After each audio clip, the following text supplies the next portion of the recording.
Hey, good evening, ladies and gentle drunks. My name is Kevin Olson. I'm a recovered alcoholic.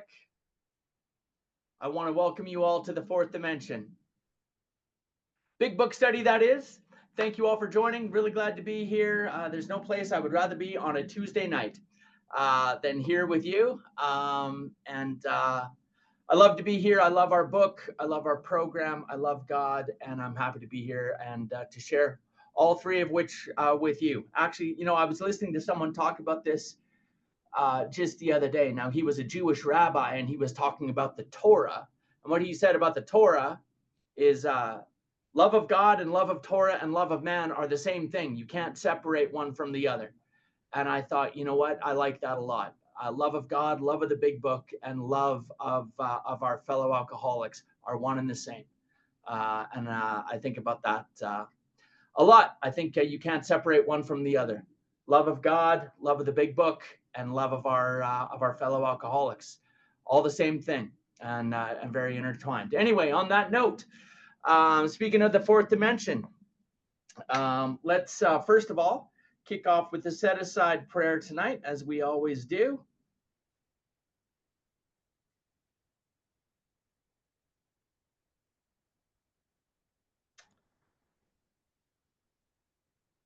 Here we go. All right. God, please help me to set aside everything I think I know about you, about me, about my fellow man, about the 12 steps, and please allow me to gain a fresh new vision, perspective, and understanding of what you, what me, what my fellow man, and the 12 steps are all about. Amen.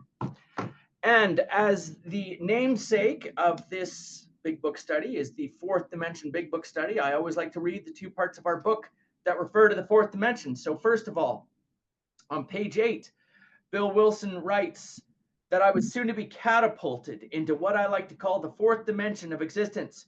I was to know happiness, peace, and usefulness in a way of life that is incredibly more wonderful as time passes.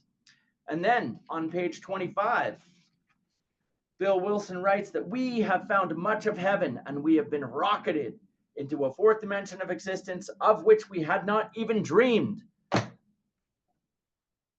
We're going to be catapulted. We're going to be rocketed into the fourth dimension. And for the sake of custom, for the sake of tradition, for all who would, please put one hand up like this. Everybody put another hand up like this. And everybody go, oh yeah.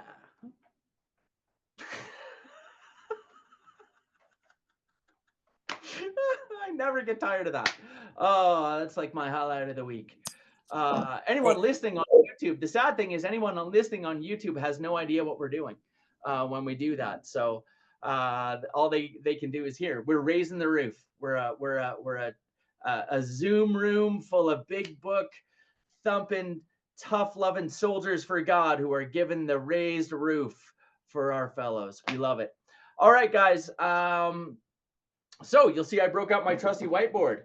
Ooh, we're in whiteboard land now, which means we've got some work to do. We've got some serious work to do, and we're going to get into it. And so one of the first things I want to share, guys, I think again, just I always want to tie back everyone and realign everyone all of the time of the transition that I needed to make in Alcoholics Anonymous. Okay, the transition that I needed to make in AA from being I'm going to go like this. There we go. Taker. Oh, perfect. Good.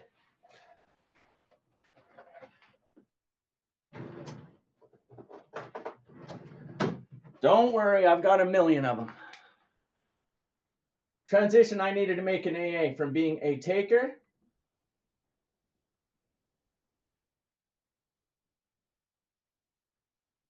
to being a what? Being a what? Oh, I can see all your lips moving. I love it. I love it. I've learned how to be a lip sync teaching this study, to being a giver. Okay?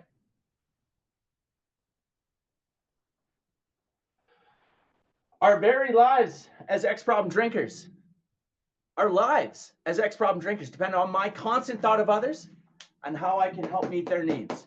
My constant thought of others and how I can help meet their needs. Okay. So what does that have to do with where we're at tonight? Well, we're at step 4 tonight. We're kicking off step 4, and I love it. I love it. I love teaching step 4. Okay. I love it. It's one of the most meaningful things that I've ever learned in my life. When we talk about the spiritual toolkit that was laid at our feet, and more to the point, the spiritual toolkit that we will lay at the feet of the newcomers and sponsees that we have, I think that this toolkit, this particular 4-column inventory toolkit, is one of the most misunderstood things in AA. One of the most overly complicated, unnecessarily complicated things in AA. One of the most potentially fear-inducing things in AA. And most importantly, one of the most powerful tools that we have in that spiritual toolkit, learning how to do a step 4. Okay. More importantly, what's more important, guys, than learning how to do a step 4? Learning how to teach a step 4.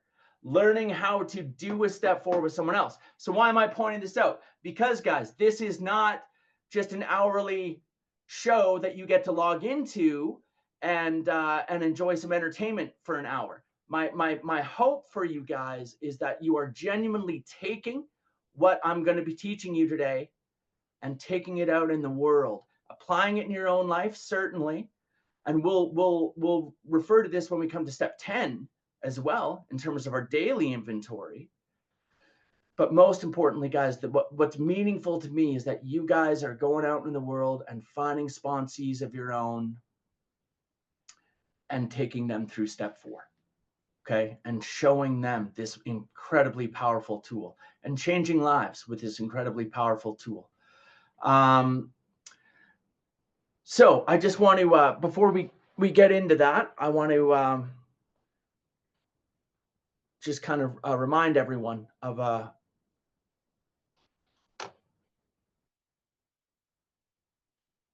few things.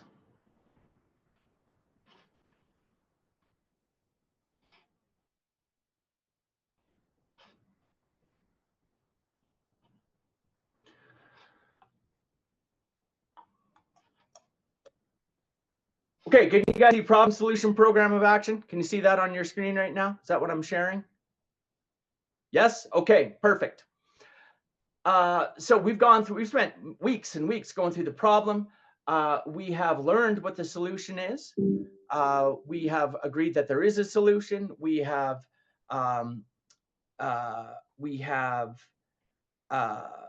answered those 2 questions. Do I now believe, am I even willing to believe that there is a power greater than myself?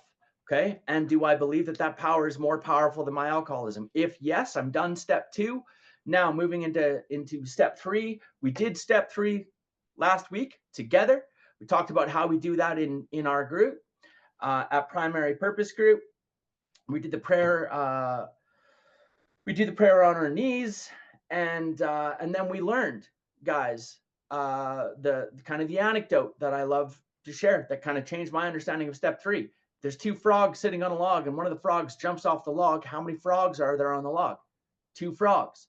2 frogs, because he made a decision to jump off, as we're doing in step 3, but he hasn't really done anything about it.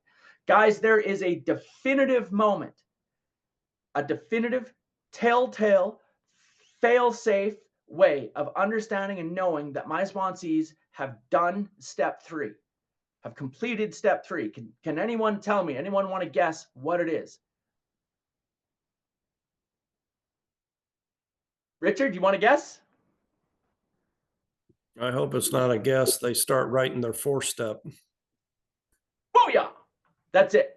It involves a pen and a coil ring notebook. That is definitive. That is the moment that I know that they're done step 3, because they've moved into step 4. And by the way, guys, one of the things that I love to talk about, and I'll probably talk about this more, if someone is balking at doing step 4, if someone says, and they don't want to do a step 4, or 5, or 6, or 7, or 8, or 9, or any one of the 12 steps, if I don't want to do one of the 12 steps, which step Just show me out. Show me with your hands. You don't even have to unmute yourselves. If I don't want to do one of the steps, what step is my real problem? What step is my problem? If I don't want to do one of the 12 steps, it's always a step one problem. Okay? Does that make sense, you guys? If I don't want to do one of the steps, it means that I have not fully surrendered to the fact that I am dying from a disease from which there is no escape. I am in a trap that I cannot get myself out of, and I have not had an effective spiritual, step one experience sufficient enough. I have not experienced, sadly enough, I've not experienced enough pain yet to motivate true change. Okay? Alcoholics Anonymous doesn't work for me when I want it. AA does not work for me when I need it. AA only works for me if I do it. And my experience that I was not ready to do it until I just experienced enough pain. You know, I want to read you guys something. This isn't Dr. Bob's Nightmare. I realize I'm skipping around here a little bit, guys, but we just read this in my home group the other night, and I kind of understood something. On page 181, Dr. Bob says, if you think you are an atheist, an agnostic, a skeptic, or have any other form of intellectual pride which keeps you from accepting what is in this book, he says, I feel sorry for you. Now, the first time I heard that, I thought, you feel sorry for me? You feel sorry for me. I feel sorry for you, old man. How about that? Okay? Like, I really took exception to this. You feel sorry for me. I don't need your pity, Dr. Bob. You feel sorry for me, right? I really didn't like it the first time I read that. And the other night when we read it, I saw it from a different vantage point. What Dr. Bob means here, I believe, is that if I have any type of skepticism or any type of reluctance towards accepting what's in this book, including doing step 4, if I'm resistant towards doing step 4, he feels sorry for us. Why does he feel sorry for us? Because he knows what we know. He knows that it's a step 1 problem. And he knows that probably I'm going to have to go suffer some more before I'm going to be willing to accept what's in this book. You know, we talked about Varieties of Religious Experience, that book by William James. Almost without exception, people who come to God are people who are in pain and suffering. Or having some type of trauma or catastrophe in their life. And I think that's why Dr. Bob feels sorry for us. If we're not ready to accept what's in this book, and I'm not ready to take a pen and a piece of paper and start to do some thorough inventory, doesn't mean that I haven't accepted step 4. It means that I haven't accepted step 1. If I have an effective step 1 experience, and that's why we spend so much time going through step 1, guys. That's why we spend so much time hammering it home, because the effectiveness of the rest of the program, for me, once I had that effective step 1 experience, was really me going through the rest of the steps, and my willingness to do that was really predicated on this experience that I had with step 1. And the truth is, the best step 1 experience I ever had was not necessarily given to me in a big book study. The best step 1 experience I ever had was given to me by alcoholism and just constant pain and pure suffering. Nothing ever made me honest, open-minded, and willing more than just suffering. Nothing ever made me willing to just sit down with a coil ring notebook and a pen and start doing this work other than just pain. So anyway, guys, we're in the problem. We've accepted the solution. We are the frog on the log, and we are ready to jump off. We now are going to move into what I believe is our real program of action. Yes, there is some action taken in surrender. Yes, there's actions of prayer. Yes, but I think this is the first time where we're really doing something, okay? And so in terms of step 4, guys, I'm going to share with you what I share with my sponsees prior to doing this step 4. One of the things is to just realign them on why are we doing this? Why do we need to do what Bill Wilson calls it looks like a painless and pointless piece of surgery? Why do we need to do this painless and pointless piece of surgery of this step 4? And really, it's in those couple of lines that we read in We Agnostics. Deep down in every man, woman, and child is the fundamental idea of God, but it is obscured by pomp, calamity, and worship of other things. Okay? I need to clear away the calamity, the pomp, and the worship of other things in order to get in touch with that deep down fundamental idea of God. That's what steps 4 and the rest of the remaining steps in AA do. Bill Wilson talks about it as well. We read it in Bill's story. On page 12, he said, for a brief moment, I had needed and wanted God. There had been a humble willingness to have him with me, and he came, which means that Bill Wilson did step 3. Next line, but soon the sense of his presence was blotted out by worldly clamors, mostly those within myself. Okay? The purpose of step 4 and why we're doing this is to clear away those worldly clamors within myself that blot out the presence of God. And Bill's going to talk about it. He's going to explain it in a couple of different ways here in the book. So that's one of the first things I do. The other first direction that I would give a sponsee is go get a pen and a coil ring notebook. Okay? It's really that simple. And those are yeah, look at my man Benjamin rocking and rolling. There you go. Hold that up, Ben. Hold that up. He's got a pen. It's not a coil ring notebook, but that notebook will do, right? Any notebook, okay? I'm probably gonna want to have, I'd say like 100 pages at least in a notebook. There you go. I like it. Okay, these are important spiritual tools. Okay, it's like the Dead Sea Scrolls, the Torah, the Tibetan Book of the Dead, and the notebook I do my step 4 in. Okay, to me, these are all sacred spiritual texts. Okay, and I'm going to have some other directions I'll share with you guys, but for right now, that's it. Get a pen and a notebook, and let's get into the big book. Bottom of page 63, and one of the things that Joe and Charlie always like to point out is what is the time difference, the time period between when I do step 3 and when I do step 4. Okay, I remember. I won't even name the small town that I initially tried to get sober in, but the old timers in that town, out at the old clubhouse by the airport, were counseling. You newcomers need to work 1 step per year. Okay, so that first year, Kevin, you just focus on step 1. Okay, and like that second year, Kevin, you can start to think about step 2. And my response to them is, how many people have you killed with that absolute nonsense? Absolute nonsense. Okay.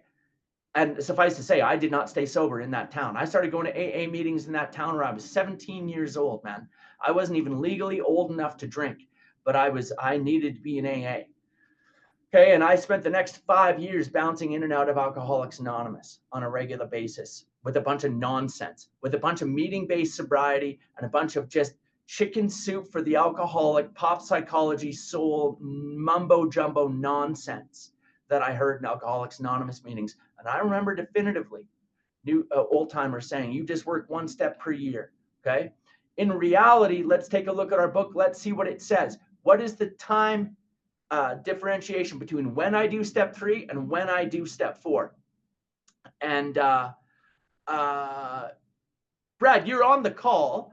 Brad, would you like to, you might as well read for us while you're here. So bottom of 63, the first 3 words of the paragraph should really underscore the deal.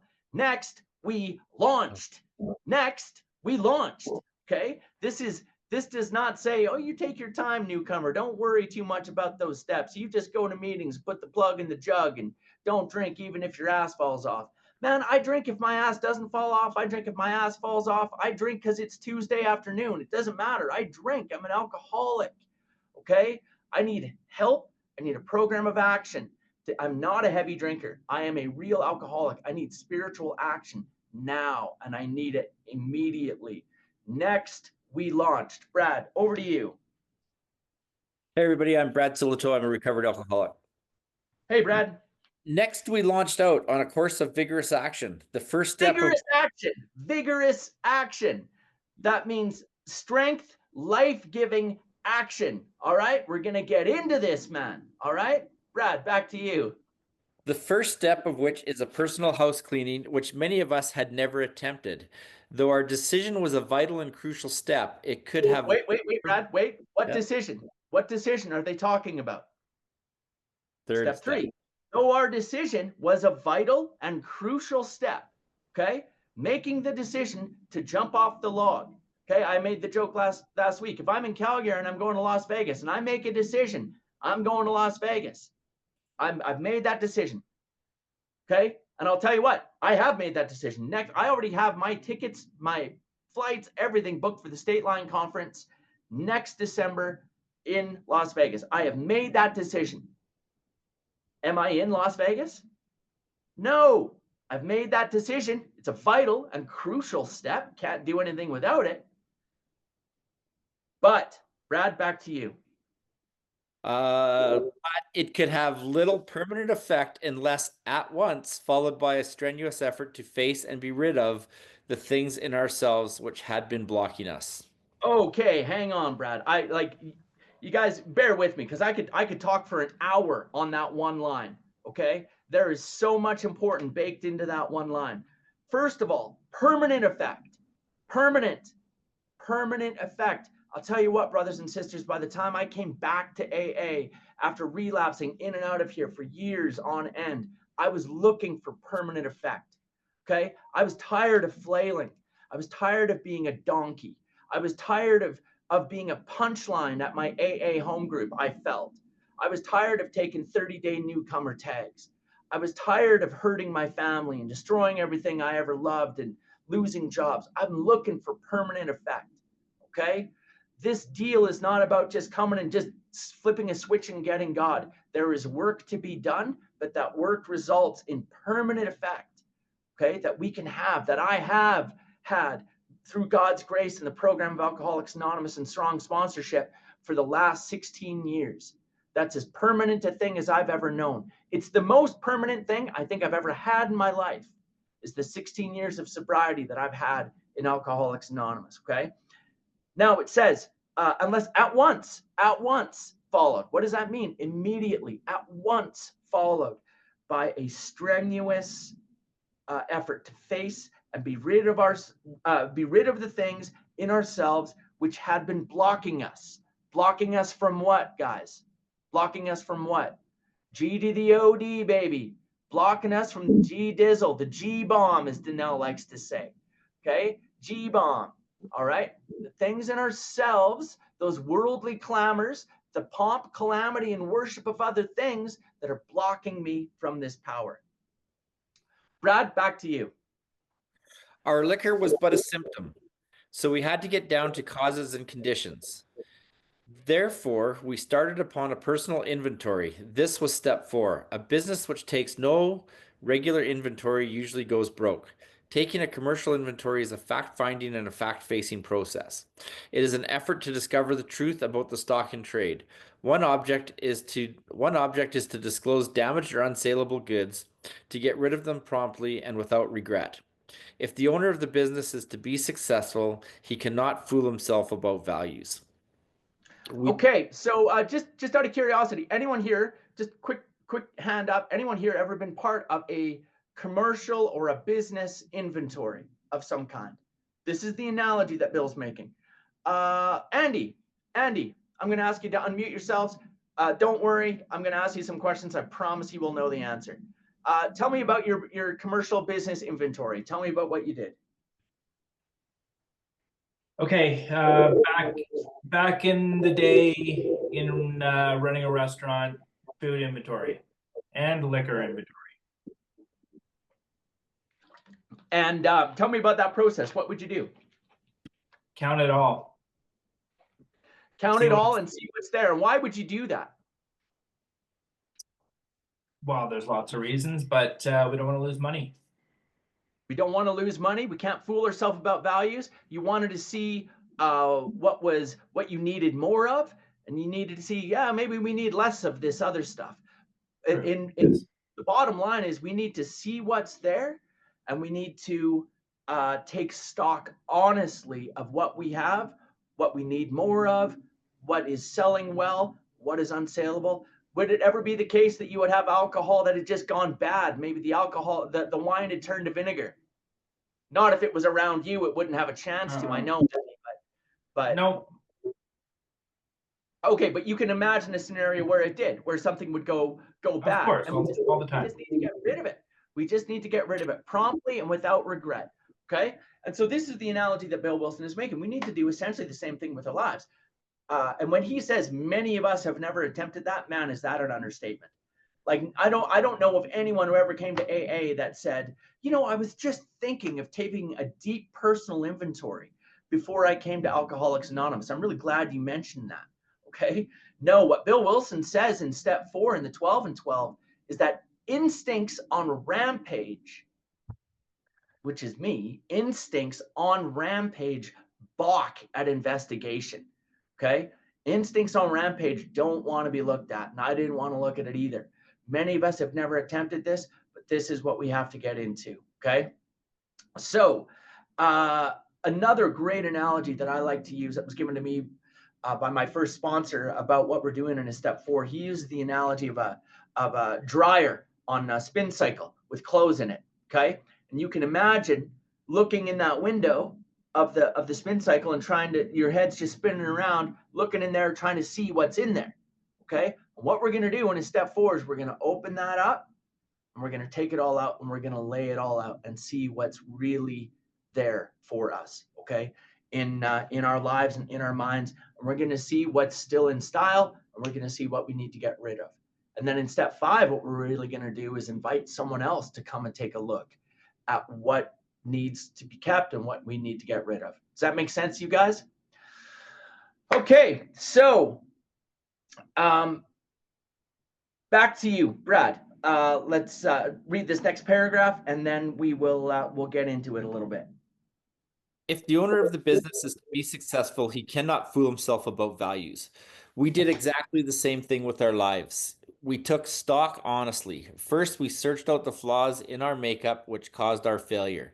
Being convinced that self, manifested in various ways, was what had defeated us, we considered its common manifestations. Okay, so before we continue, you guys might want to make a note in your books. What it refers to here are the common manifestations of self, okay, that we look at. We considered the common manifestations of self that had caused our failure. In a step 4, in Alcoholics Anonymous, according to the Big Book of Alcoholics Anonymous, there are 3 common manifestations of self.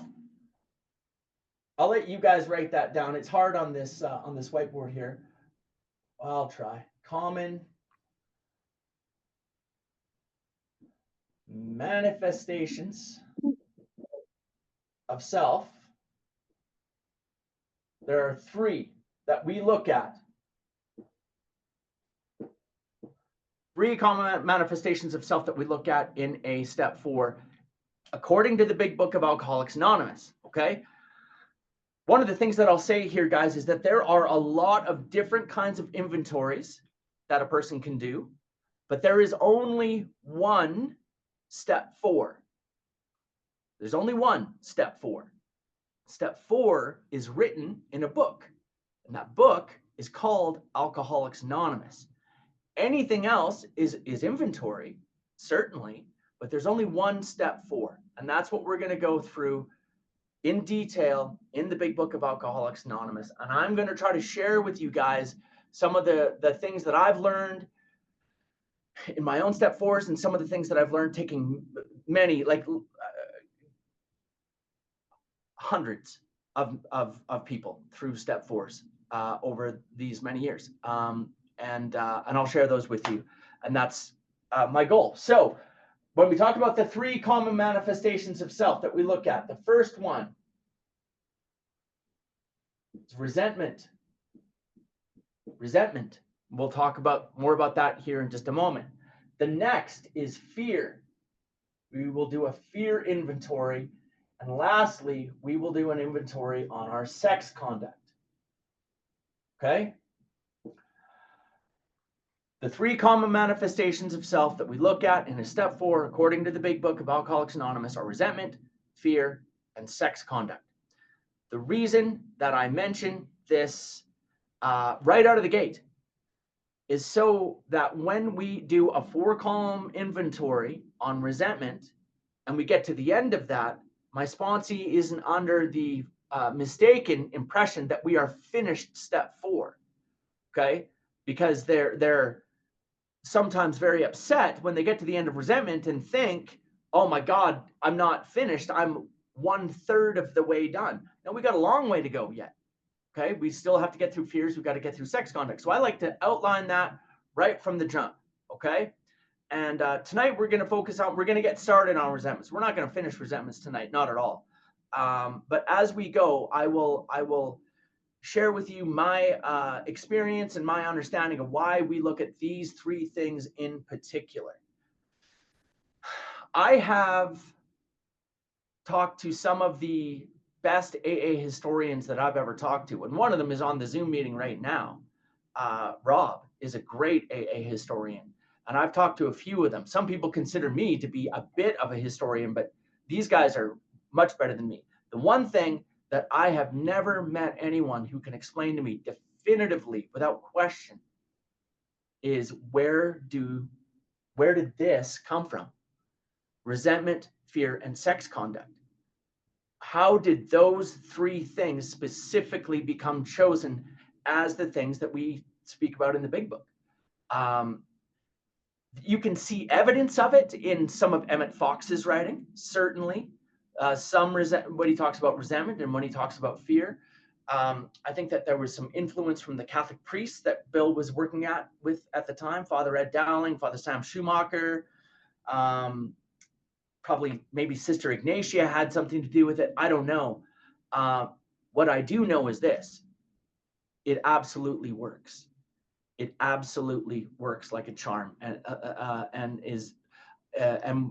I think was probably divinely crafted, divinely given to us, divinely inspired through Bill Wilson and the First 100 as the things that we need to look at. So on that note, guys, I just want to understand again, we're going to do a 4-column inventory on resentment. Okay. And I'll show you guys what this is going to look like. I'll show you exactly.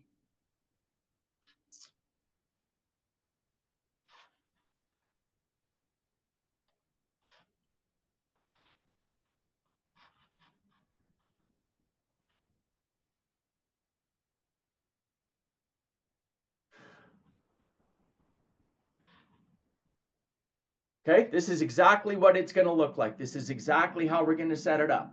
Okay. Now I have mom written in there. It could easily be dad. It could easily be whoever, whatever it is. This is what a 4-column inventory looks like. Column 1, 2, 3, 4. You can see how they're numbered there. Okay. And I just want to be clear with my sponsees right out of the gate. We are going to do a 4-column inventory on resentment. And then when we're finished that, we're going to do another 4-column inventory on fears. And then when we're finished that, we're going to do another 4-column inventory on our sex conduct. Okay. Some sponsors, your sponsor may say, no, that final piece is sex conduct and harms to others. It's both. Okay. If that is what your sponsor is telling you, your sponsor is right. Okay. Your sponsor is correct. Okay. What I was taught and what I believe, and I'll kind of highlight why I believe it's really just sex conduct. I think it's pretty clear in our book that that's what Bill wants us to take a look at. And I'll share with you when we get there why I think that's so important. Okay. For now, guys, I want to share with you some just simple housekeeping items related to step 4. First of all, coil ring notebook and a pen. Okay, coil ring notebook with maybe like 100 pages, maybe more, certainly not less than that. Coil ring notebook and a pen. Okay, that's one of the first things we're going to do. Then I always like to say to my sponsees as well, I want you to take 50 of those pages and I want you just to start making those lines. The lines that I was just showing you. I want you just to take a pen and start making those lines on a bunch of pieces of paper. So we're locked and loaded and ready to go. Okay. Line, 2 lines at the top, turn the page on the back, line, line, line, next page, line, line, line, turn the page. And I'm here to tell you guys, there is spiritual value for me in even just the sacred act of just making those lines in a book, man. Over the last 16 years, it's become, almost like a ritual, to kind of prime me to say, like, yeah, it's time. It's time to start taking a look at this stuff again. Okay. And just making those lines. Okay. So we're going to make those lines in about 50 pages of paper, give or take. Then whenever I do any writing in step 4, I always want to start with a prayer. Okay. Something like, God, be with me, please, in this process. Show me what I need to learn about myself, that I might know you better and be closer to you and your children. Something, doesn't matter. Say a prayer. The action of the prayer is the thing. Say a prayer, then I'm going to start doing some writing. Okay. I always believe it is important to set a timer in terms of how much writing I'm going to do on any given day. I will tell you guys, in my experience as a sponsor, step 4 is a really dangerous spot. It's a dangerous place to be, because it's very easy to get bogged down into the quagmire of step 4. Raise your hand if you have ever stalled out in the middle of a step 4, or raise your hand if you currently have a step 4 that you are stalled out in the middle of.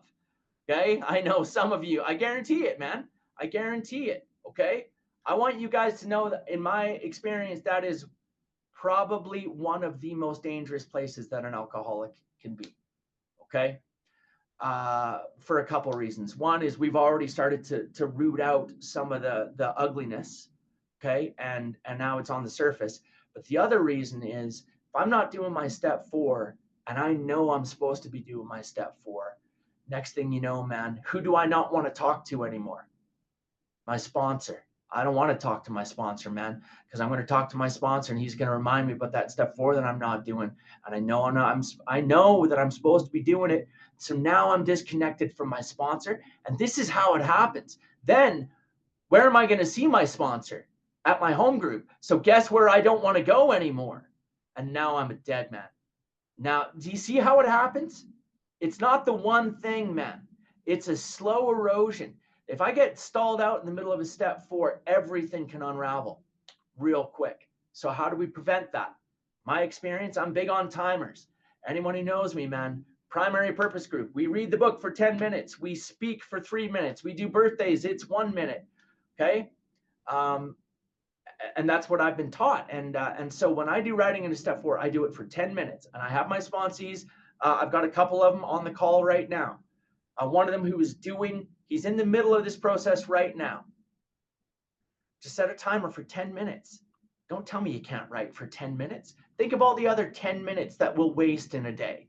How many times do you just waste 10 minutes on TikTok, or waste 10 minutes, at Dunkin' Donuts or whatever? Okay. 10 minutes, set a timer, do some writing in your step 4. Sometimes it'll be like pulling teeth and I might only get 1 or 2 things down. Other times, man, it starts flowing nice and that 10-minute timer goes off and I don't even want to stop. I keep going. Great. Okay. Get some work done. Beautiful. All of this to say, what I don't want to do is stall out in the middle of a step 4. So I start that 10-minute timer and I make a commitment to my sponsor and to myself and to God every day, 10 minutes. Every day, just 10 minutes. It's easy. Anyone can do 10 minutes, okay? And it prevents me from getting stalled out. So then I do the writing. I finish the writing and I say another prayer. God, please help me to put this away for now and get back in the business of living and being the service to you and your children, okay? Because what I don't want to do is be that guy who's like, oh, God, I'm stuck in the middle of a step 4 and I'm so dramatic and emotional because, and I'm useless to anyone when I'm that way, okay? And my main goal in life is to be useful to others, okay? So let's compartmentalize a little bit. Let's dose our step 4, Okay, we all know here about dosing, I'm sure. Okay, we're gonna do okay, we're gonna do just a little bit of step 4. Okay, and then we're gonna get back into living our lives. So we say another prayer. God, please help me to put this away for now, get back into the business of living and being of service to you and your children. Okay, now this is key. This is really important, and it's learned from bitter,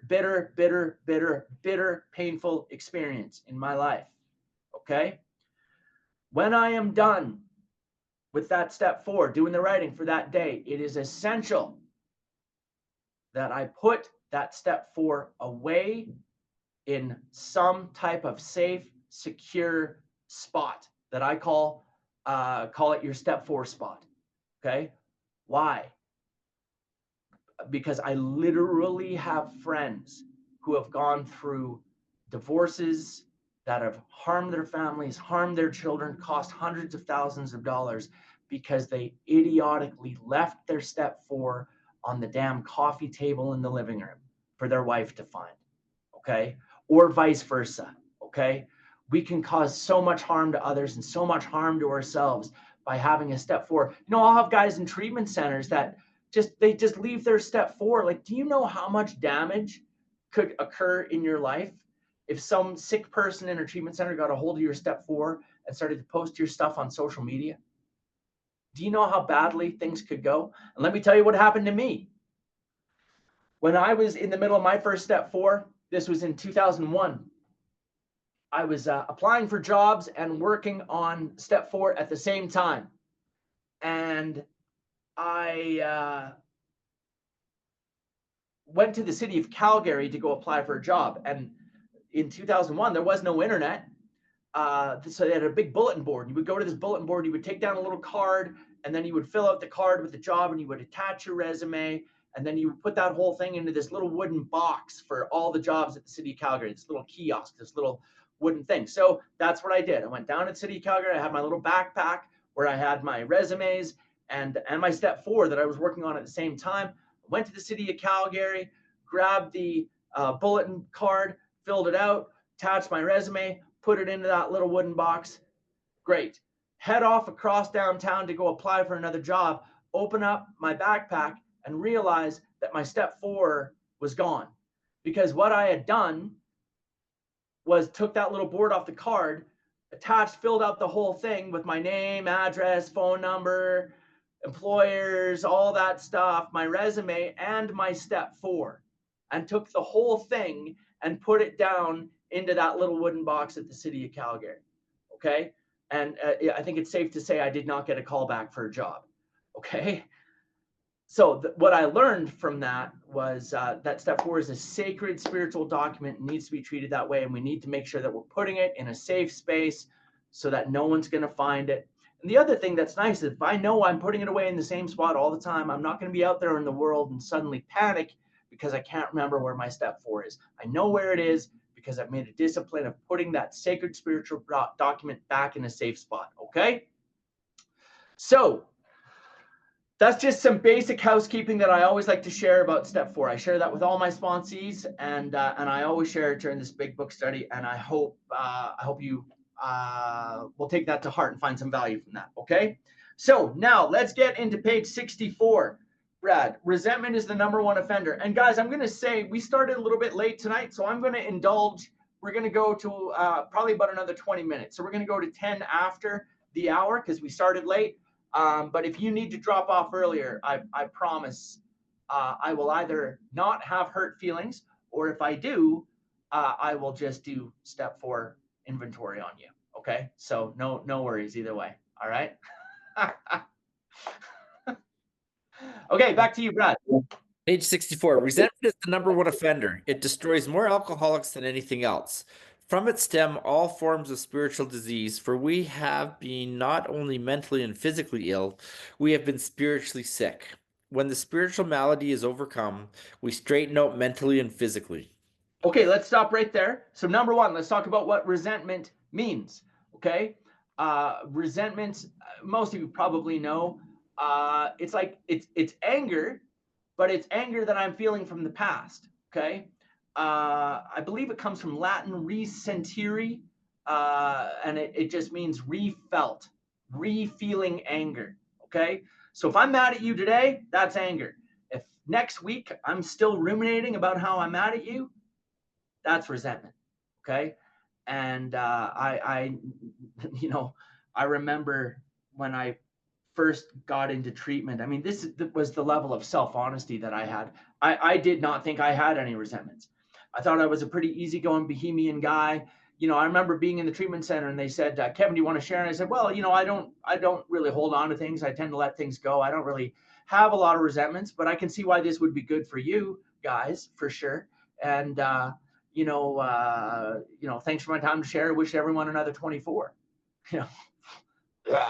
Okay. The counselors like literally shut down the meeting and put the spotlight on me and said, Kevin, if you don't have any resentments, you're probably not an alcoholic and you might be living in the wrong house. Okay. Why don't you get honest with yourself? And after, I mean, I literally had a panic attack from them doing that, calling me out and pulling my covers that way. Literally, I couldn't breathe. And I remember the counselor having to say, like, Kevin, just take a deep breath. And I finally got honest with myself. When I did my first step 4, I had 72 resentments. Okay. And once I started to understand what it meant and the extent to which, how resentful we are, we alcoholics are very resentful people. Okay. Very resentful people. And we hold on to these grudges, this refelt anger from the past.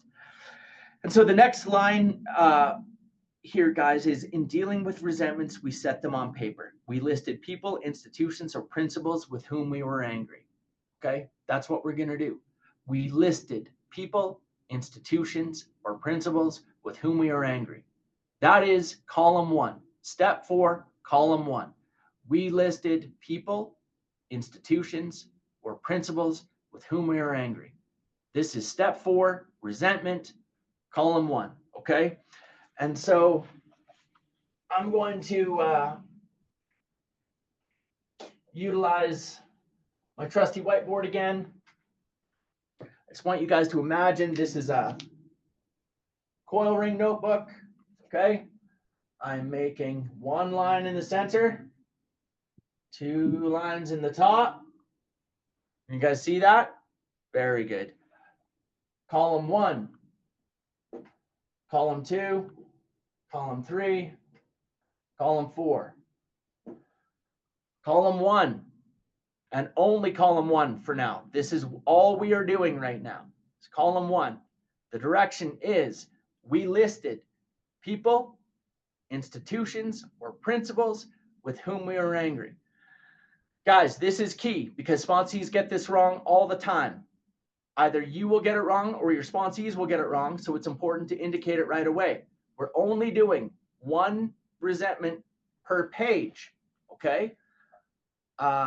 What some sponsees will do is try to take all of the 30 resentments that they have and write them all in here. Put all of their resentments on 1 page. That's not what we're doing. Okay. We're going to write 1 resentment per page. Okay.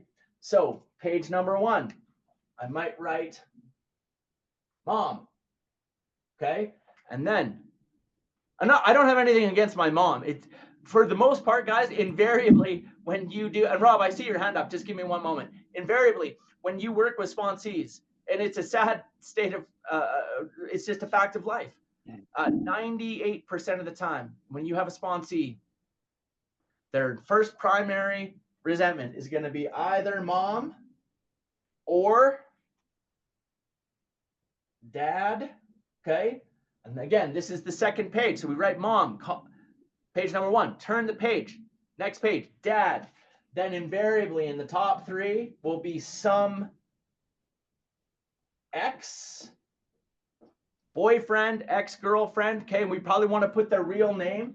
Okay. So it's Mike or it's Michelle or whoever it is.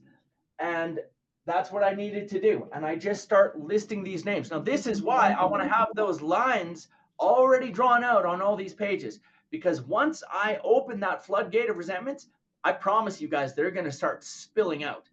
Okay. they're going to start spilling out. And I need to have those lines ready to go so I can write like, oh yeah, that. And I needed to like all of the petty ones. Kid in grade 6 who pushed me off the slide and told me nobody liked me. And then turn the next page. And that guy at work that didn't return my email. And then turn the next page. Like, and just start getting them out. My first sponsor told me, he said, Kevin, you need to make a list of everyone in the world that you've ever met. And then take off the ones that you don't resent. Okay? He's like, that'll be easier for you. Now, he was kidding around, but the point that he was making is that we are very resentful people. Okay? If I tried, I could probably find a reason to resent just about anyone on planet Earth. Okay? That's just, I don't know why my brain is that way. It just is. Okay? So that's what we're doing. We listed people, principles, or institutions with whom we were angry or resentful. Okay. And Rob, just one more second, and I'll jump back to you. This might be what you were wanting. Oh, here. Oh no. Sorry, I wish someone would have told me. Can you guys see this better now? I hope you can pin me. I didn't realize I was still sharing that. Anyway, column 1, column 2, column 3, column 4. There we go. Okay, does that make sense? And all we're focusing on is this, guys. Column 1, okay? We don't do column 1, column 2, column 3, column 4. We don't go across the columns. We focus all on column 1 first. Then we're going to move on to column 2, and we'll do that in just a moment. Before I do that, I want to share something with you. This is what we call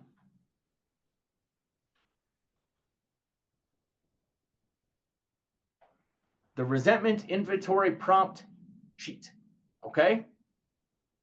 Now this that you're seeing me share right now is not special or unique in any way. If you will type into Google step 4, resentment inventory prompt, or anything like that, you will find this sheet or one very much like it. Okay. I found this incredibly useful, very helpful in terms of generating thoughts of different things, different people that I might resent, particularly in terms of institutions and principles. Those were harder for me to, so what's an institution? Institution, that I'm resentful towards. Maybe I didn't like the high school that I went to, or maybe I don't like, I don't know, say the Liberal Party of Canada, or some of you know, anyone who's attended my big book study for any period of time will know the Calgary Parking Authority is my arch nemesis. Okay. Can't stand the Calgary Parking Authority. On an annual basis, I have to continue to pray for them. Okay. Because I think they should have to work for a living like the rest of us. Okay? Oh, I'm just kidding around. Okay. So those are examples of institutions. And then you'll see some different principles here. Great. This is very helpful. I found this very useful in terms of making my own inventory. Here's another thing I want to share with you. From time to time, what will happen to me is a name will come to mind. And when I'm doing the writing, and I'll think, oh no, I've let that go. I don't actually resent him anymore. I've forgiven him. I say BS. Okay. If God puts it in my mind, just write it down. One of the ways that my alcoholism will continue to be cunning, baffling, and powerful in my life is in this process trying to convince me that I'm a better person than I actually am. It wants to convince me that I am the type of person who doesn't hold on to grudges and lets things go. I could never be that petty and childish to hold on to that thing. No, I'm absolutely petty and childish enough to hold on to ridiculous things. Silly little petty, childish, it's tragic little things that I'm holding on to. And yet there it is. And I got to be honest about it. Okay. If God puts it in mind, I just write it down. Okay. So that's what we're doing. We're column 1. Okay. Now at some point you're going to say to your sponsee, hey, how are you doing with column 1? We usually want to give them, and it depends. If they're not working, if they don't have a job, you have a day or 2. Okay. A day or 2. And I want to see column 1 finished. Okay. If they're working their job and still have kids and other responsibilities, we might give them, 4 or 5 days to do column 1, maybe 3 or 4 or 5 days, column 1. At some point, they're going to start running out of names. At that point, you say to them, we're going to move into column 2. If more names come up, you continue to write them down in your little notebook and make the lines and write them down, but we're moving into column 2 for now. So what's column 2? The next line. The next line. We're going to finish here for tonight, guys. The next line, it's simple. It says, we asked ourselves why we were angry. Column 1, this is who. Column 2 is why. We asked ourselves why we were angry. Now, one of the things I like to point out here is that I want to follow the instructions in the big book. And it doesn't give us exact instructions on how to do column 2, but it does give us an example. So if you look across at page 65, okay, here's an example. Imagine I'm Bill Wilson, okay, and I'm resentful at Mr. Brown. Then it says, what's the cause? The cause, this is column 2. Column 2, why? His attention to my wife, told my wife of my mistress, Brown may get my job at the office, okay? If you count, and I have, there are 19 words that Bill Wilson uses to explain why. My direction to my sponsees is that we're never going to use more than 19 words to explain why we're angry. These are simple bullet points. This is not the ongoing saga 3-part miniseries of Kevin's bedraggled little life. On and on and on and on. Okay? Unsubscribe from that podcast. Okay? Simple bullet points. He lied to me. She stole from me. He disrespected me. They embarrassed me. Period. Simple. Quick.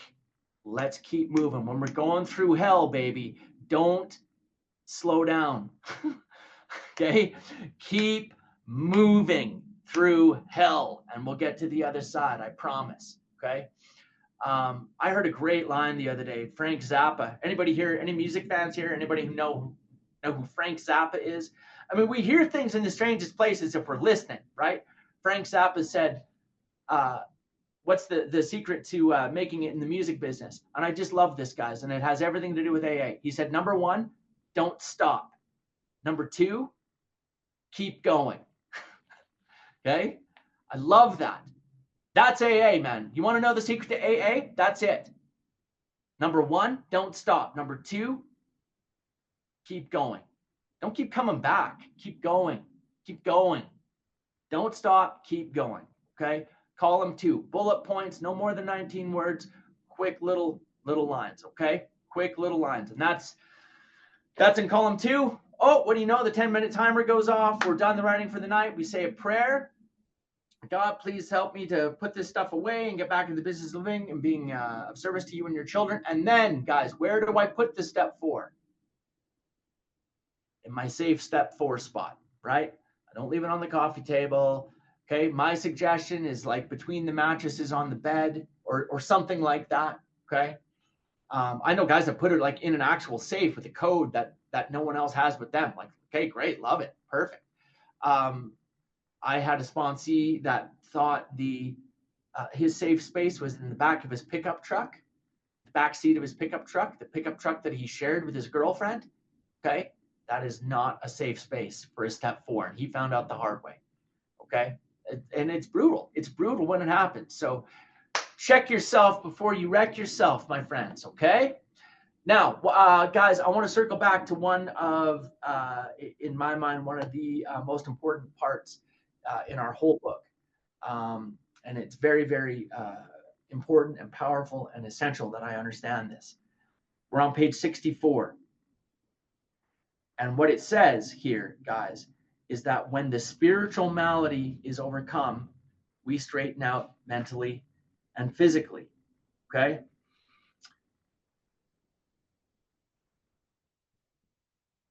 There are other treatment modalities and treatment methodologies and alcoholic and therapies and stuff like that, that may say, no, it's all holistic. We need to look at the physical and the mental and the emotional at the same time as the spiritual. And it's all one big rich tapestry of like a mobile that's spinning around. Okay. You have you guys heard that kind of stuff before? Right? You got to do it all together, right? Look, I'm not here to argue that point. What I am here to say is that that's not Alcoholics Anonymous. Our book is clear that one thing comes before anything else. And that as a member in AA, I needed to learn to put one thing ahead of anything and everything else. When the spiritual malady, and by the way, this is one of the first points in our book where it starts to talk about the real, true problem of the alcoholic.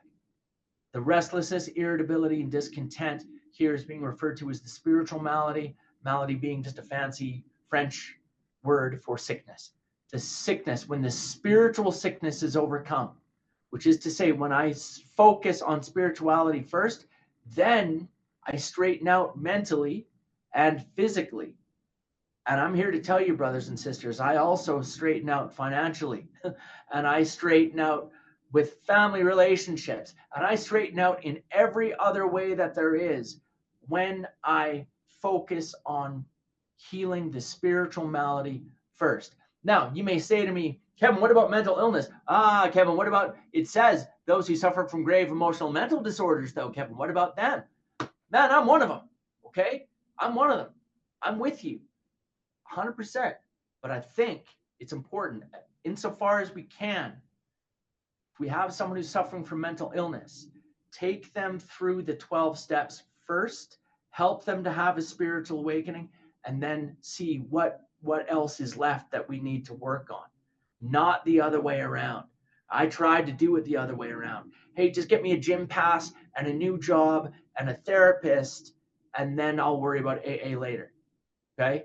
Anyone ever tried to do that? Anyone ever tried to stay sober through a gym pass? Anybody ever tried to stay sober through recreation? Anybody here ever had a therapist before you came to AA? Raise your hand. Where's the therapy people? Man, I'm the only child of a therapist.